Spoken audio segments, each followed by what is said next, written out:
Hello everyone and welcome to English Trend. أتمنى كلكم تكونوا آمنين وبخير. فيديو النهاردة هيكون لكل ولية أمر عايزة تأسس ابنها في الإنجليش صح step by step. سبب الفيديو ده ان كان بتجيلي اسئله كتير على الفيديوز المرفوعه على اليوتيوب ويقولوا لي طب احنا مش عارفين امتى نديهم الساوندز اوف ذا لتر، امتى نشتغل معاهم الشورت فاولز، امتى اللونج فاولز. لقيت في اولياء امور اي فيديو بينزل بيبتدوا يطبقوه مع اولادهم ايا كان سنهم او هم في مرحله ايه في التعليم. انا قررت اعمل معاكم سلسله فيديوهات اسمها تاسيس الاطفال. هنأسس من اول الكي جي، من اول ما بنبدا خالص الالفابات او الحروف لحد ما نوصل ان احنا نعلم ابننا ازاي يعمل سنتنس، يعمل جمله يقراها ويكتبها وكله تمام. طيب في حاجتين غلط احنا كاولياء امور بنعملهم واحنا بنعلم ولادنا اللغه. اول حاجه فيها ان احنا بنبتدي نجيب النوت بوك او الكراسه بتاعته، نكتب letter A capital and small ونقول له يلا بينا انزل بيهم عمود. دي غلطه ما تنفعش او ده ما ينفعش تماما. ليه بقى؟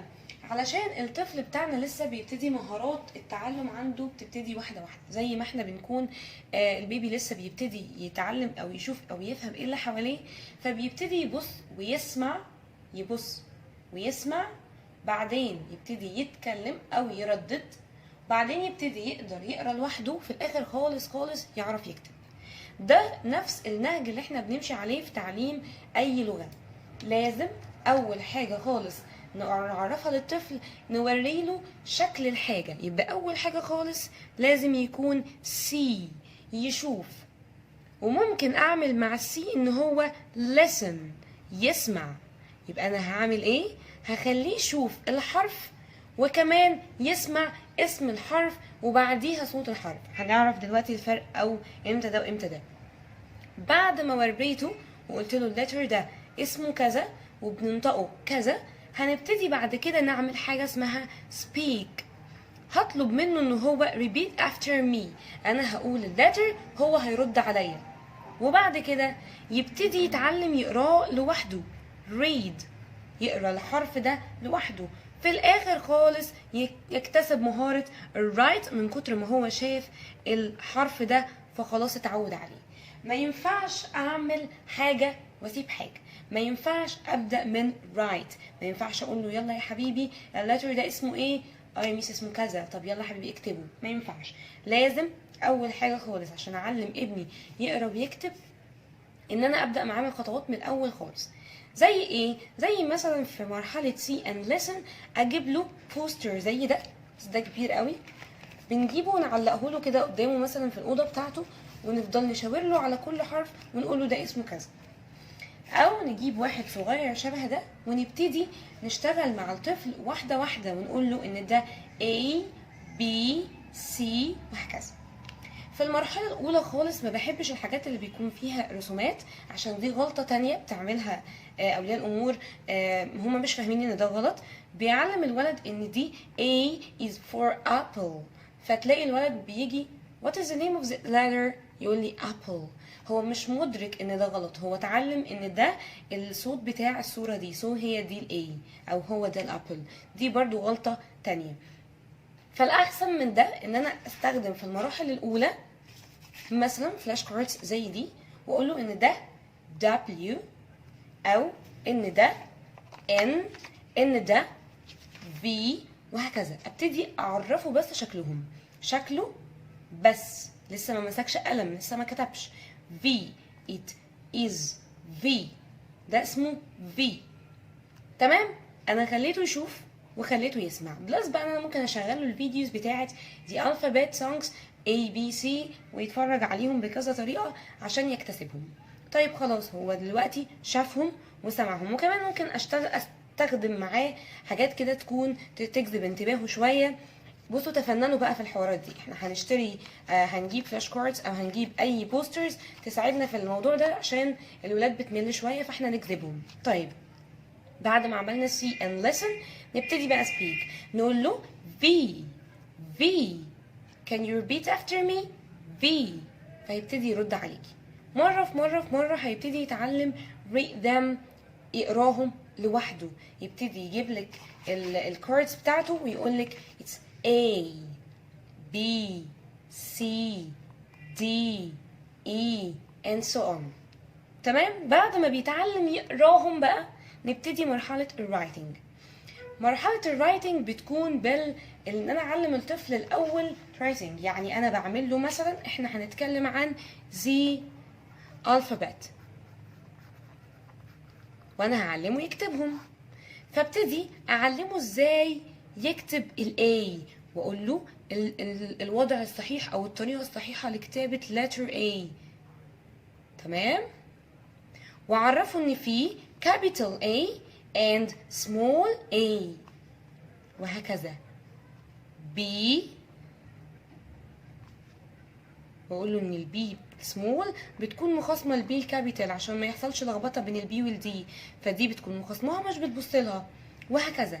اعلمه طريقه الكتابه الصح واعرفه الكابيتال اند سمول. خلاص عرفته وعرفته ان دي شكلها وبتتنطق كده.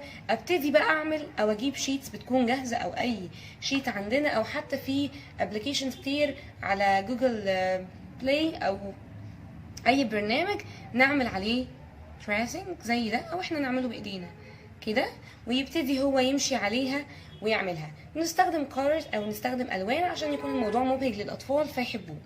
طيب خلصنا من المرحله دي، لازم اتاكد ان هو بقى بيعرف ABC كويس.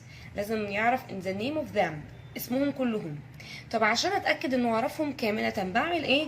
اجيب له مثلا شويه الفلاش كاردز بتوعي واقول له I want مثلا letter C، فهو يعمل search ويطلع لي letter C وهكذا. طلع لي letter C، خلاص طلعه، برافو عليك. You are excellent. You're excellent boy. Okay, can you find letter H؟ يفضل برضو يسيرش، طلع لي H وهكذا. كده انا ضمنت ان هو خلاص حفظ ال AP او حفظ ال name of the alphabet، عرف اساميهم. بعد ما بخلص مرحلة انه يعرف اسامي الالفابت بندخل على بقى the sound of the alphabet of the letters. عايز بقى احفظه صوت كل حرف فيهم، ودي مرحلة مهمة جدا قد تكون اهم من الاي بي نفسهم. ليه؟ علشان الساوندز بتاعت الحروف او الساوندز بتاعت الاي بي دول اللي انا هجمعهم واعمل بيهم words عشان ابتدي اعمل كلمات. هبتدي افهمه باي مثال بسيط، مش لازم المثال اللي انا هقوله، اي مثال. انا بحب اقول لطلابي او حبايبي انتوا عارفين القطه؟ yes. what is the name of the القطه دي اسمها ايه؟ يقول لي cat. طيب الكات دي بتعمل صوت اسمه ايه او بتعمل صوت ازاي؟ ميو. طيب القطه دي عندها ايه؟ عندها name وكمان عندها sound. النيم بتاعها cat والساوند بتاعها new. نفس الكلام بقى the same here in the alphabet. ابتدي اجيب له حرف حرف واقول له مثلا the name of this letter is M but the sound of this letter is وهكذا. ابتدي بقى امسك واحد واحد واعرفه the sound of the letter A B K D E G J وهكذا. واخد بالي ان لازم اعمل براكتس كتير عليهم، علشان هتيجي وانت بتعلم ابنك الساوندز هتلاقي شوية في لخبطة ما بين ال B and P، والحاجات دي كونسبتس اساسيات لازم احطها في الطفل من هو صغير. هتلاقي لخبطة ما بين G and J، هتلاقي لخبطة ما بين ال C and S. هتلاقي كده في شوية حروف بيلخبطوهم سواء في النطق أو في الرايتنج زي B and D E and G. الحروف اللي بتكون فيها شوية لخبطة دي الحاجات اللي أنا لازم أخد بالي منها وأنا بعلم ابني letters سواء name of them or the sound of letters. دي كده اول مرحلة خالص لتعليم ابني ازاي يقرأ ويكتب، ازاي نأسس ابننا صح. اتمنى الفيديو يكون مفيد بالنسبة لكم. هنستنى الفيديوز الجاية ان شاء الله، هنكمل مع بعض لحد ما نوصل بالطالب او بابننا انه يكون بيعرف يعمل سنتنس لوحده ويقراها ويكتبها كلها. لو الفيديو عجبكم ما تنسوش تعملوا سبسكرايب للشانل على اليوتيوب، ولو بنتفرج على الفيسبوك ما ننساش نعمل لايك، وما تنسوش الشير علشان بيدعمني ان انا اكمل اسرع. Goodbye.